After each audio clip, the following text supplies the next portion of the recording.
Chapter 24. The next morning brought Mr. Frank Churchill again. He came with Mrs. Weston, to whom and to Highbury he seemed to take very cordially. He had been sitting with her, it appeared, most companionably at home, till her usual hour of exercise, and on being desired to choose their walk, immediately fixed on Highbury.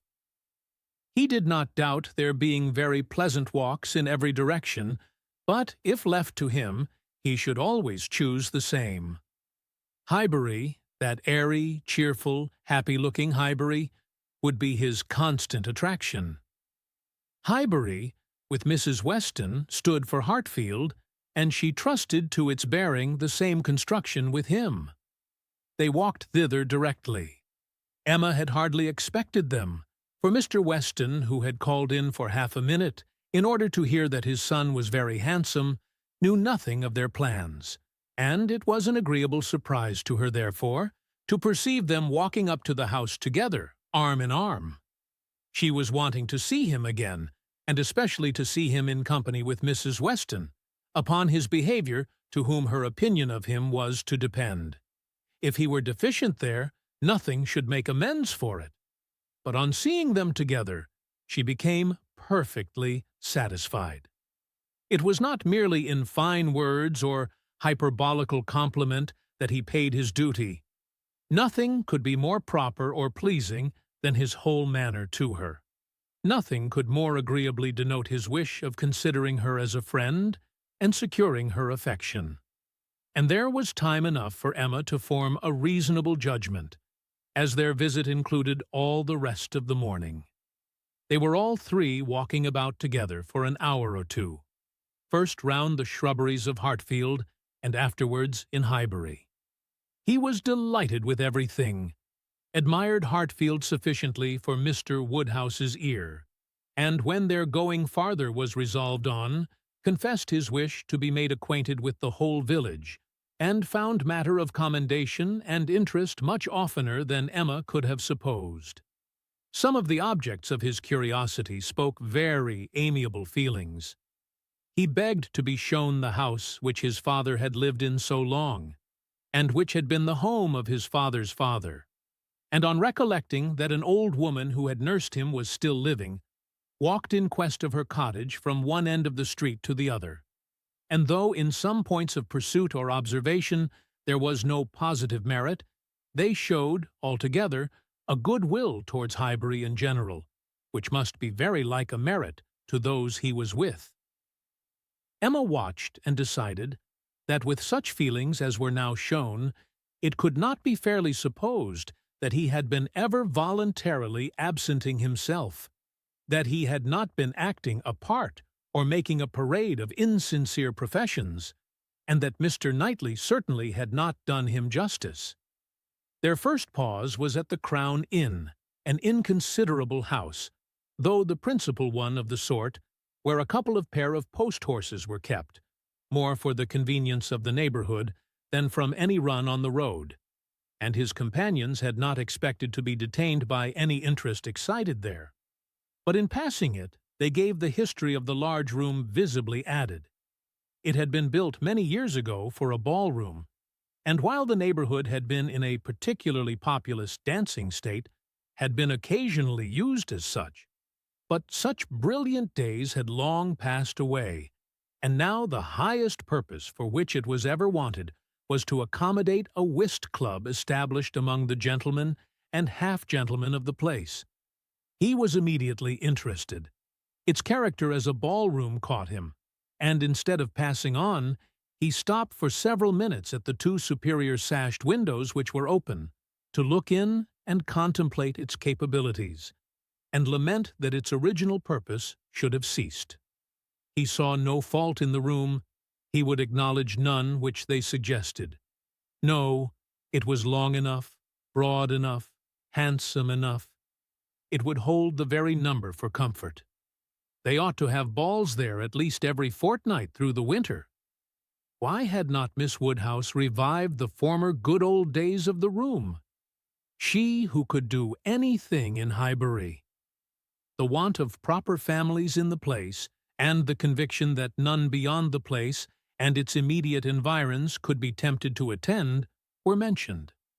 But he was not satisfied. He could not be persuaded that so many good-looking houses as he saw around him could not furnish numbers enough for such a meeting.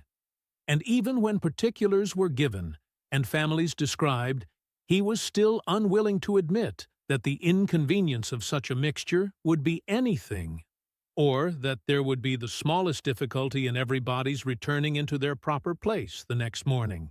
He argued like a young man very much bent on dancing, and Emma was rather surprised to see the constitution of the Weston prevail so decidedly against the habits of the Churchills. He seemed to have all the life and spirit, cheerful feelings and social inclinations of his father, and nothing of the pride or reserve of Enscombe. Of pride, indeed, there was, perhaps, scarcely enough. His indifference to a confusion of rank bordered too much on inelegance of mind. He could be no judge, however, of the evil he was holding cheap. It was but an effusion of lively spirits. At last he was persuaded to move on from the front of the Crown, and being now almost facing the house where the Bateses lodged, Emma recollected his intended visit the day before, and asked him if he had paid it. "Yes, oh yes," he replied. "I was just going to mention it. A very successful visit. I saw all the three ladies, and felt very much obliged to you for your preparatory hint. If the talking aunt had taken me quite by surprise, it must have been the death of me. As it was, I was only betrayed into paying a most unreasonable visit. 10 minutes would have been all that was necessary, perhaps all that was proper, and I had told my father I should certainly be at home before him, but there was no getting away, no pause. And, to my utter astonishment, I found, when he, finding me nowhere else, joined me there at last, that I had been actually sitting with them very nearly 3/4 of an hour. The good lady had not given me the possibility of escape before. And how did you think Miss Fairfax looking? Ill, very ill. That is, if a young lady can ever be allowed to look ill. But the expression is hardly admissible, Mrs. Weston, is it? Ladies can never look ill. And, seriously, Miss Fairfax is naturally so pale as almost always to give the appearance of ill health. A most deplorable want of complexion. Emma would not agree to this, and began a warm defense of Miss Fairfax's complexion. It was certainly never brilliant, but she would not allow it to have a sickly hue in general. And there was a softness and delicacy in her skin which gave peculiar elegance to the character of her face. He listened with all due deference, acknowledged that he had heard many people say the same, but yet he must confess that to him nothing could make amends for the want of the fine glow of health. Where features were indifferent, a fine complexion gave beauty to them all, and where they were good, the effect was, fortunately, he need not attempt to describe what the effect was. "Well," said Emma, "there is no disputing about taste. At least you admire her except her complexion." He shook his head and laughed. "I cannot separate Miss Fairfax and her complexion. Did you see her often at Weymouth? Were you often in the same society?" At this moment they were approaching Ford's, and he hastily exclaimed, "Ha! This must be the very shop that everybody attends every day of their lives, as my father informs me.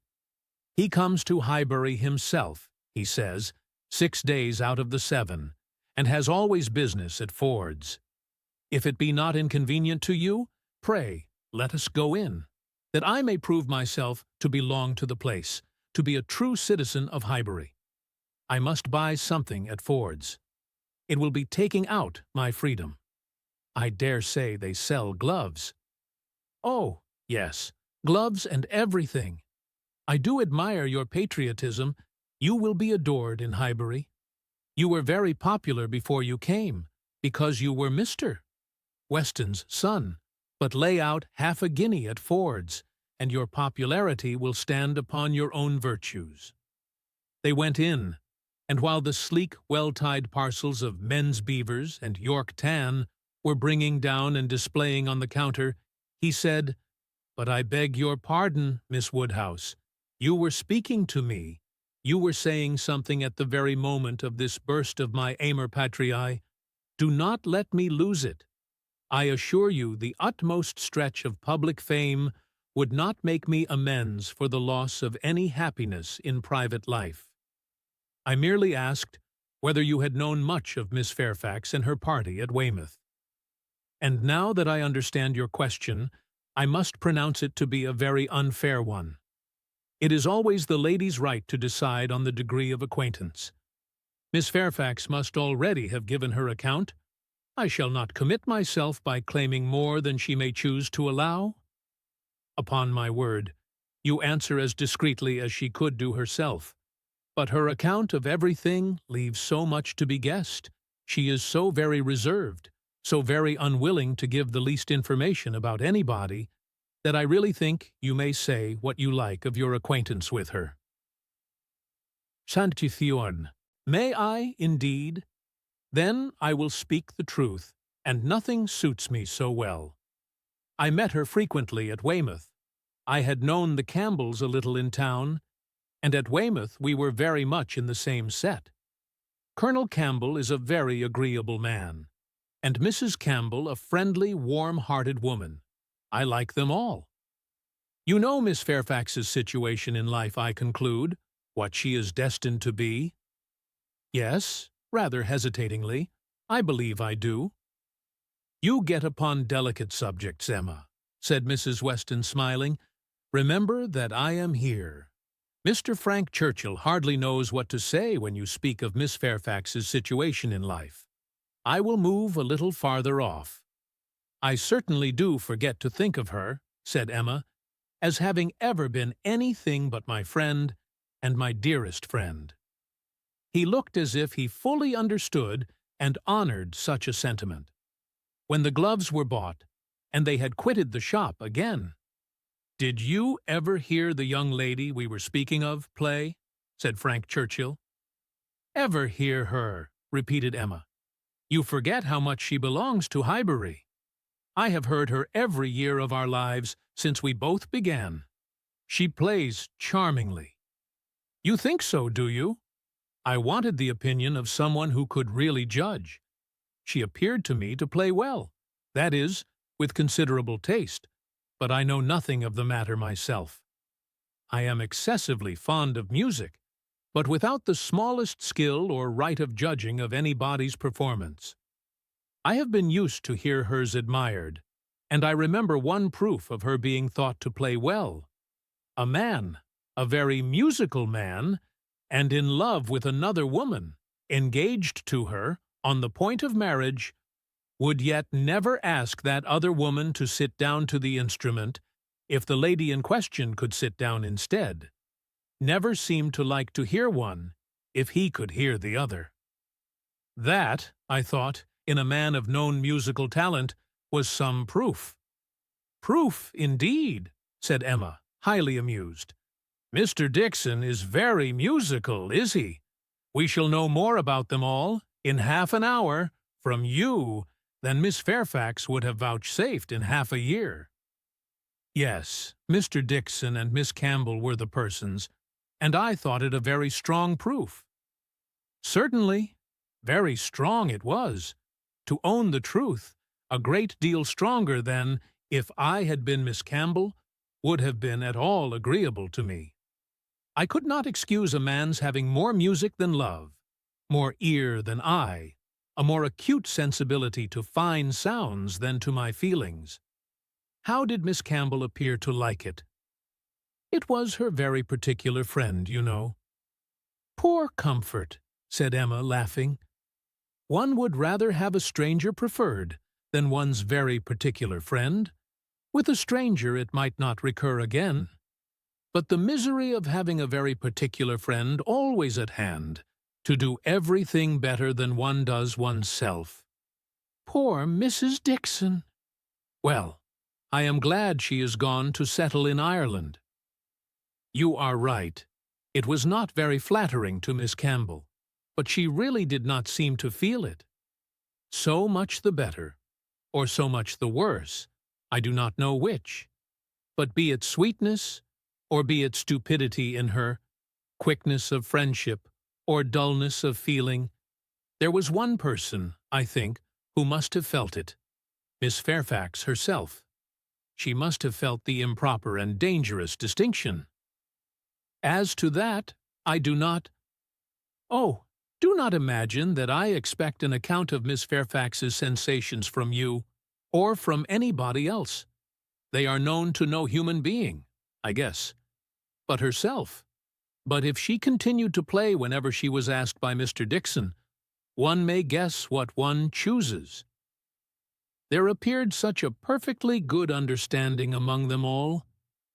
He began rather quickly, but checking himself, added, "However, it is impossible for me to say on what terms they really were, how it might all be behind the scenes. I can only say that there was smoothness outwardly. But you, who have known Miss Fairfax from a child, must be a better judge of her character, and of how she is likely to conduct herself in critical situations, than I can be. I have known her from a child, undoubtedly. We have been children and women together, and it is natural to suppose that we should be intimate, that we should have taken to each other whenever she visited her friends. But we never did. I hardly know how it has happened, a little, perhaps, from that wickedness on my side which was prone to take disgust towards a girl so idolized and so cried up as she always was by her aunt and grandmother and all their set. And then her reserve.